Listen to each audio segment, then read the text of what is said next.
Coach, episode 4 in the Crease podcast. It's game week. It is the day before game. How are we feeling today? It's always, the one sleep away is always an interesting day. It's kind of the calm before the storm, and you can see there's a quiet energy about the facility, and I think the guys are excited to know that there's finally light at the end of the tunnel, and there's going to be another color tomorrow. Feeling alive in here today. A little bit of a crowd, some people walking around, a little photo shoot action going on behind you. It's a big day for Jacksonville lacrosse. It's exciting. Boy, give me a little teaser on Bellarmine. Yeah, talented team. Very rarely do you open up a season with a team that's already played 2 games. So for us, the familiarity with the opponent, for them to travel to Macon, Georgia, and win a game, in conference game that was out of conference, to do that and then to go back and play a Utah team that took a number 5 Denver team to the wires, and to be tied with them going into the fourth quarter.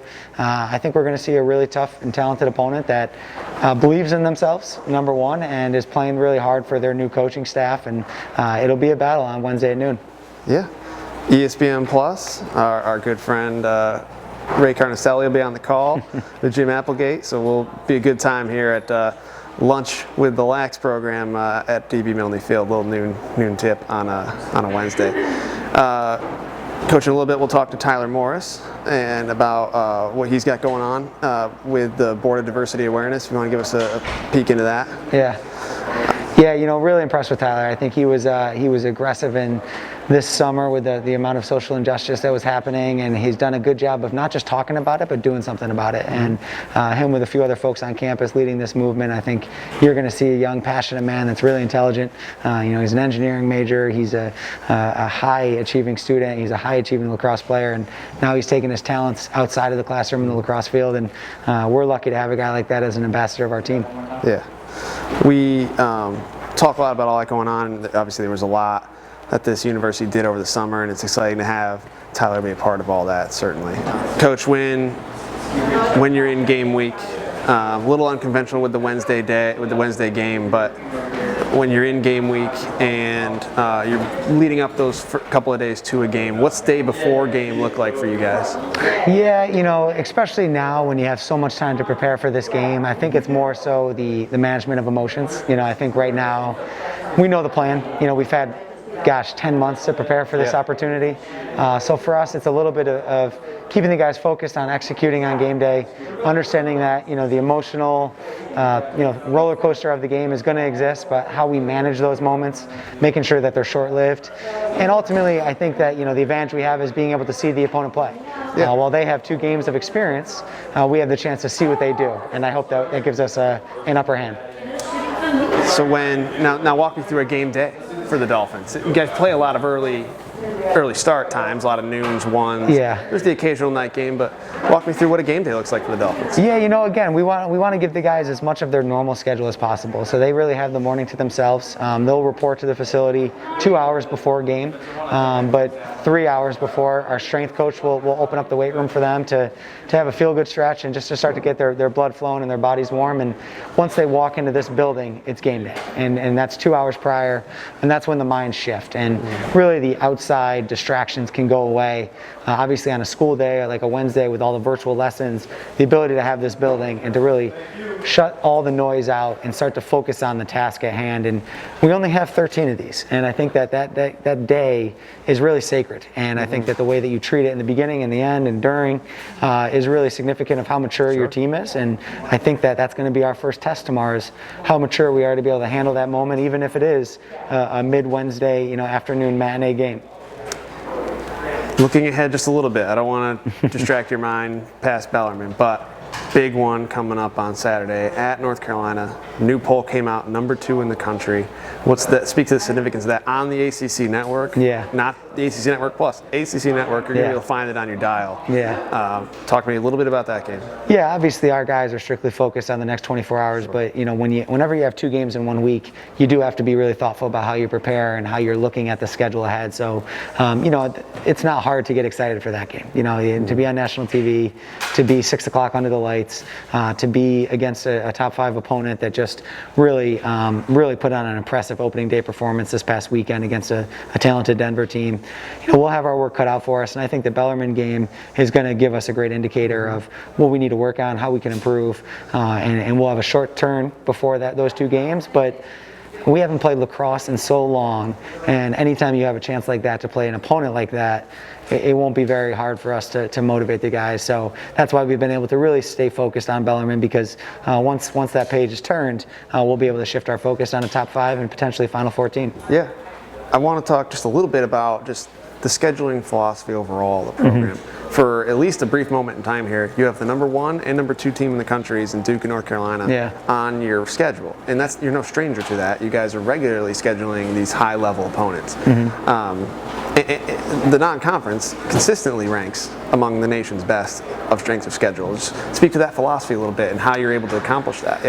Yeah, there's 2 avenues of thought. You know, number 1, we obviously want to play the best. I think that's an easy thing to say, but why? And how does it benefit your program? And first, it starts with recruiting. You know, the teams, the type of men that we want to bring into our program want to play those games. I don't think there's any secret that, you know, kids grow up watching the UNCs and Dukes and Syracuses of the world. So you want to have a chance to play those teams if you come to play college lacrosse. The second piece of that is more tangible in nature. It's preparing yourself for the conference. You know, how ready do you want to be on March 21st when you play the first Southern Conference game? Do you want that game to feel slower or faster? And the more highly qualified opponents that you play in the out of conference, the more prepared you are for that moment. So those are really the 2 specific strategies, but I think behind that, those are the teams that are willing to play us as well. You know, we are uniquely geographically located, but to have the opportunity to play 2 ACCs and Duke and UNC, and to be able to have a direct flight to go play Navy, and traditionally always try to put a 1 Big Ten, we're giving our guys a really diverse look at the lacrosse world, and the more experiences you have, the more prepared you are for lacrosse in May, and that's our ultimate goal. Well, that sounds great, Coach. I mean, that's certainly, you know, something that's driving this program upward. Is part of the reason why we're sitting in this building here today. It's exciting. Yeah. We're going to take a brief break. We're going to welcome in Tyler Morris, talk a little bit about more what he's working on, and we'll be right back with Tyler, and then Coach will close it out after that. So stick with us. It's the In the Crease podcast, brought to you by Baptist Health. Perfect. All right. I'm here with Tyler Morris, defenseman for the Dolphins. But while we're getting ready for, let's make it easy first. We're here day before a game. How's that feel? It's been a long time. Yeah, got a lot of nerves like last weekend on Saturday on scrimmage, which was good, but I think it's like something like 333 days since the last time we had a game. That was last Saturday, so it's been 4 days since then, so 337 days since the last time I played a real lacrosse game. So, yeah, exciting. It's exciting. Didn't say. I'll tell what words for that point. Well, yeah, what's your pregame routine? You got a playlist? You got some food you like to get in you? Yeah. So my routine, I'll wake up, I'll take a shower, wash my hair, do everything, like clean my body completely, get all the nerves out. Throw on a little bit of gospel in the morning just to get the nerves going, get the nerves out as well. Once I do that, I'm a big Kanye West fan, so I try to listen to at least one album before the game starts. Yeah. And then once I get that out of the way, I get here, I'll do my roller routine, which is a lot of just basic ground ball stuff. Just make sure the stick's nice and warm, and then once the stick's nice and warm, I'm like, all right, yeah, I'm ready to rock now. I'll kind of go sit down in the locker room, and I won't do a lot of movement after that until it's time to go. That's awesome, man. We're ready to go. You've been working on something new around campus the last few months here, the Board of Diversity Awareness within the athletic department. Talk to me a little bit about that, how that idea came to be. Obviously a lot went on last summer in the racial injustice realm, and you have always been a vocal proponent of working through all of that, and then this school and the department got behind you on this new initiative, so talk me through that. Yeah, so over the summer, due to everything that was happening over the summer, things like that, Gabby Hurd, who from a women's rowing team, she reached out to me. We're really good friends. She happened to be one of my girlfriend's best friends. She reached out to me and she was like, "Hey Tyler, like, I feel like here at Jackson University is a chance that we could start something new, get something going. And as soon as I got that text, I fell all in after that. And so we reached out to Lauren Sivas to get something going. And then that was back in July. And then every, I want to say Wednesday or Thursday, we're bi-weekly, we're having a meeting, just trying to think of something that we could do to get more educational pieces out there on diversity around campus and inclusion. And with that, this past fall, we did like a little panel board, and we had people from local news on there, we had successful bankers, we had people who worked around campus, and one of the biggest things that we were aiming for was everyone that was part of the panel had a different story. So, I mean, you had former athletes, you had people coming from Pacific Asia, you had people who, LGBTQ community, you had people, you had everyone who just kind of came together and they were like, all right, yeah, we'll do this panel, we'll discuss like our feelings on these certain topics and in our experiences. So once we got that going, we kind of realized like, well, this is like a pretty huge hit. We could keep it going. So Gabby and I, we expanded our board so we could kind of take on greater topics. And then coming in February, we kind of started. We're trying to get our name out there a little bit more around campus. So it's just not athletes who know about us, but it's the entire student body who knows us. Yeah, no better time to start getting the word out than Black History Month, of course. I'm here the month of February. And you and I spoke last week. We're going to start rolling this out on JUDolphins.com and via our social channels. What are next steps for you guys? What are you hoping to expand upon from here? Yeah, so February, we're trying to, we got some stuff in the works that would be like all teams kind of have a certain day where we're going to like dedicate like, hey, this day we're all going to take a step back and realize like what our world actually has like gone through in the past. And that includes the entire world, and that includes right here on campus in JU. And who are some of like the most successful, diverse alumni who come through here that you may not know about.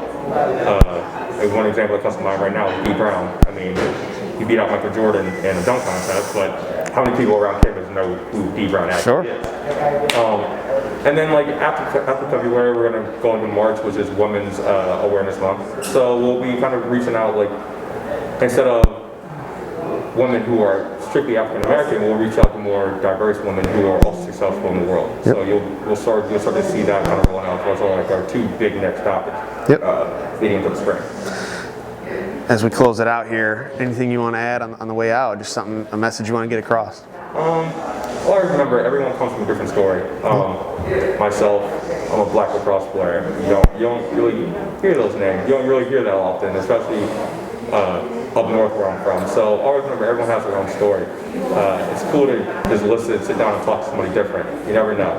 You may share some of the same stuff. You may have different views on different stuff, but it's cool because you're learning in the end, and that's just going to make our world be a better place than It's exciting stuff, man. Yep. It's exciting. You're working hard on it. We're all here behind you and supporting you, and hope it all goes well. Appreciate you sitting down for a few minutes here on in the Crease podcast, stealing a few minutes away from Coach. All right. Well, have a good one, man. Good luck tomorrow, and good luck this weekend at North Carolina, and going forward. And I'm sure we'll talk again. Yes, sir. Thank you. Thank you, guys. Coach, just heard from Tyler. What a great kid. Yeah. Great kid. I mean, yeah. He's killing it with all the things he's working on here. If you want to just give another word on him real quick. Yeah, I don't know if I can express, Tyler, my first day on campus here with the staff, we had a prospect day, and Tyler Morris attended that prospect day, and we offered him at the picnic tables just south of the end zone here on Milne Field, and we told him and his mom that day we thought Tyler Morris was captain material in a high school. And as we've seen him grow and mature, not only as a player, but also as a person, we're starting to see exactly what we saw that day. And it's not just about lacrosse. I mean, obviously, he's a fantastic lacrosse player. He's a starting defenseman for us.